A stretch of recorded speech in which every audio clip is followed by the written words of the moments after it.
What are the best Agatha Christie books? With over 66 detective novels, and that's not counting the short stories and other novels, there is a lot to choose from. Yes, there are already a lot of lists and rankings like this one, including Agatha Christie's own, which I will link down in the description.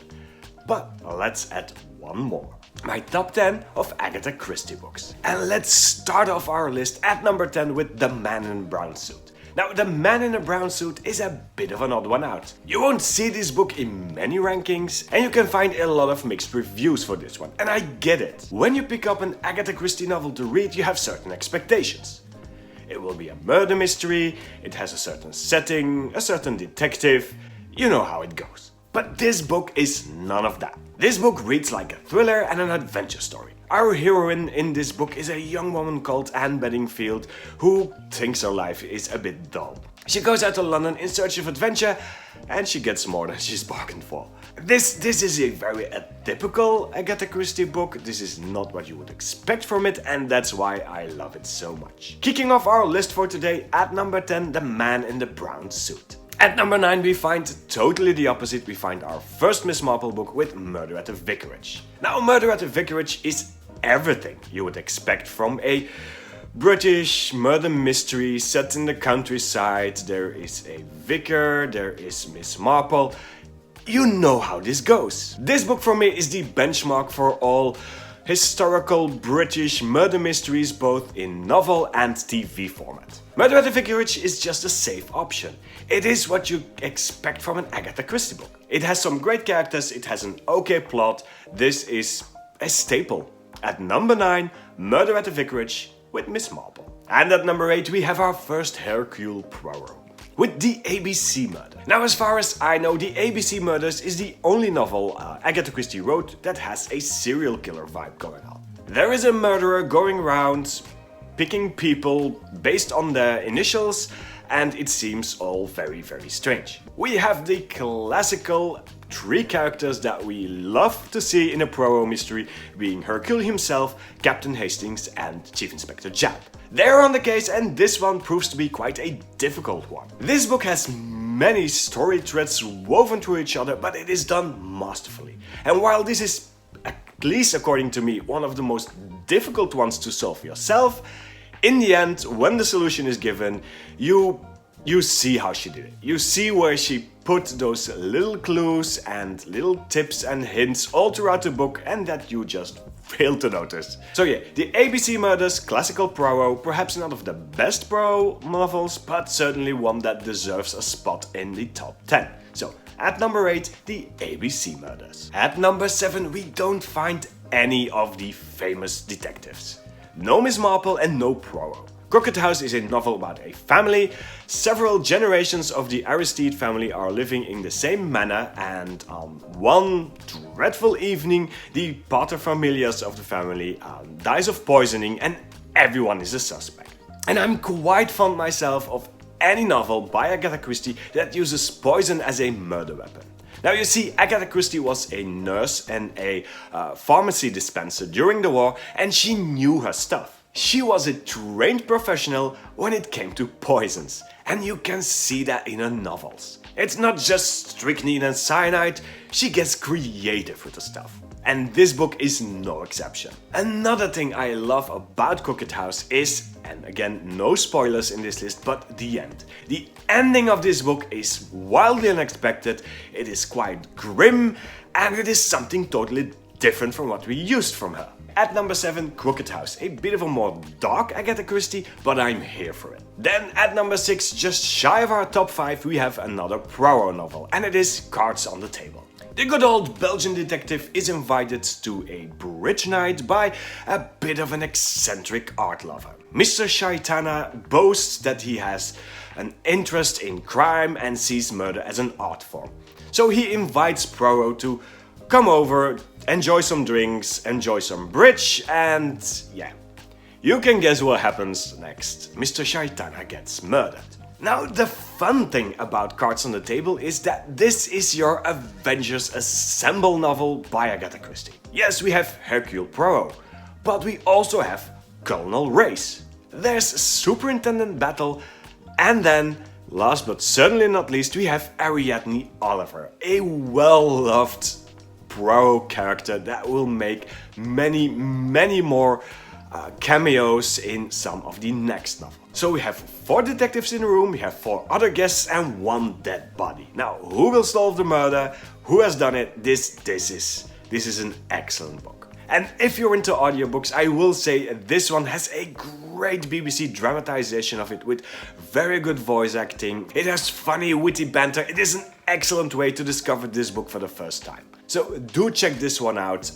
Cards on the table at number 6. And now let's dive into our top 5. If you are enjoying this video so far, this is an excellent moment to hit that like button and let me know in the comments who is your favorite Agatha Christie sidekick. Is it Captain Hastings? Is it Ariadne Oliver? Is it someone else? Let me know down below in the comments. And now for our top 5. At number 5 we have another Miss Marple mystery and it is the 450 from Paddington. Now this book for me wins solely by its unique premises. One of her friends takes a train to visit Miss Marple's and while she passes another train, she witnesses a murder. Now as she calls this in, nobody is found, no one believes her and as far as the police goes, there is no crime. Miss Marple, however, of course, believes her friend and starts to solve this mystery. And this is such a unique murder mystery. There is no body, there's no crime scene, there's just train tables and a witness and just logical deduction. And yes, I will say not all of these deductions and reasonings are always that logical.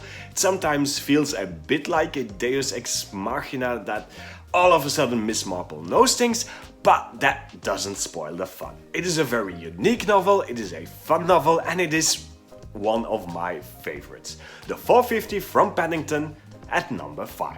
At number 4 is a book that I absolutely love and you will never see ranked in any list whatsoever. It doesn't feature Poirot, it doesn't feature Miss Marple, and it is a bit of a strange one. The Mysterious Mr. Quin is a collection of short stories featuring Harley Quinn. And Harley Quinn is an enigma. We don't really know what or who he is. He might be a superhero or he might be a villain. Every time he surfaces there is a touch of showmanship and an air of the mystique and magical. And this is the closest that Agatha Christie will ever come to anything supernatural. This is something totally different and you will find that this again has very mixed reviews, just because this does not live up to that classical Agatha Christie idea people have. These are still excellent Agatha Christie stories, they just feel a little bit different. And that's okay, that's fine, that's refreshing, that's what makes them excellent. This book was one of Agatha Christie's own favorites and who am I to disagree with the queen of murder and mystery herself. At number 4, the Mysterious Mr. Quin being mysterious. And that brings us to our top 3 and at number 3 we say goodbye to good old Poirot. Now, Agatha Christie in the end hated Poirot and I can't blame her. He's obnoxious, he's arrogant and he's often a bit too perfect to my taste. Now, Poirot's Lost Case is again the last book that Agatha Christie wrote. She knew that she was finishing off this series and she does it ever so well. We meet up with Hercule Poirot and he's not doing very well. He has aged, he's suffering from a weak health, but his mind is still as sharp as a razor. Reunited with Captain Hastings for one last time, they meet up at, well, if you're a Poirot fan, you'll know the place. While this is a brand new mystery, it is done ever so well with a huge wink to the past. This is a book of love. I loved seeing Poirot as an old man and seeing how everything connects and fits together and we get presented with a goodbye to our favorite detective. Knowing that this was the last detective novel that she wrote is a bit painful if you read it, but still it is, in my opinion, one of the best Hercule Poirot books out there. So, curtain, Poirot's Lost Case at number 3, and we say goodbye to our dear old friend.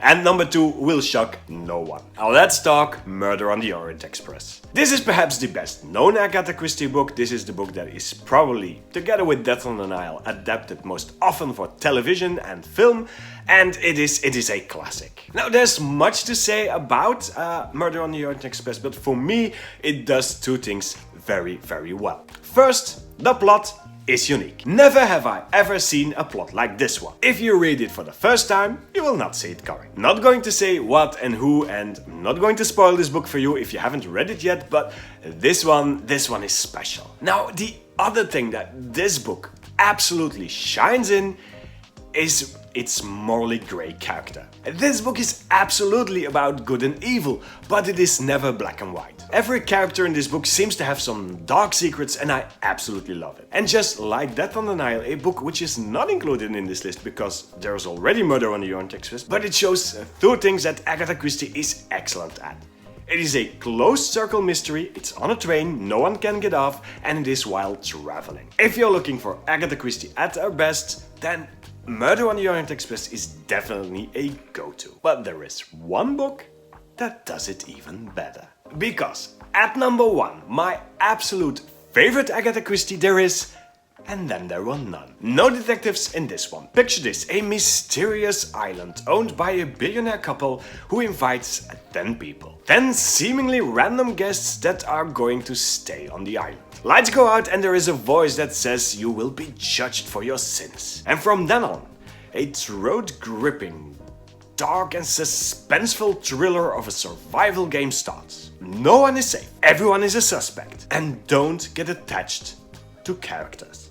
This is not your classical detective story. This might not have your classical good ending. But if you're looking for something dark, something that keeps you on the edge of your seat, something that tackles questions like what is guilt and who are we to judge, well then this book, And Then There Were None, is absolutely for you. Again, it is a closed circle mystery, no one can get off the island, and this is where Agatha Christie shines. It feels claustrophobic, it never slows down, and it keeps on giving. So my number 1, my favorite Agatha Christie novel is without a doubt And Then There Were None. And if you haven't read it, then by all means, go pick up a copy. And now I want to hear from you. What is your all-time favorite Agatha Christie novel? Was it in this list? Is it something totally different? Let me know down below in the comments and we'll talk Agatha Christie some more. If you enjoyed this video, leave a comment, you know how it works. And these were my 10 favorite Agatha Christie novels of all time. Now, these are not necessarily the novels I would advise to start with if you're new to Agatha Christie. But don't worry, all you have to do is just check out this video.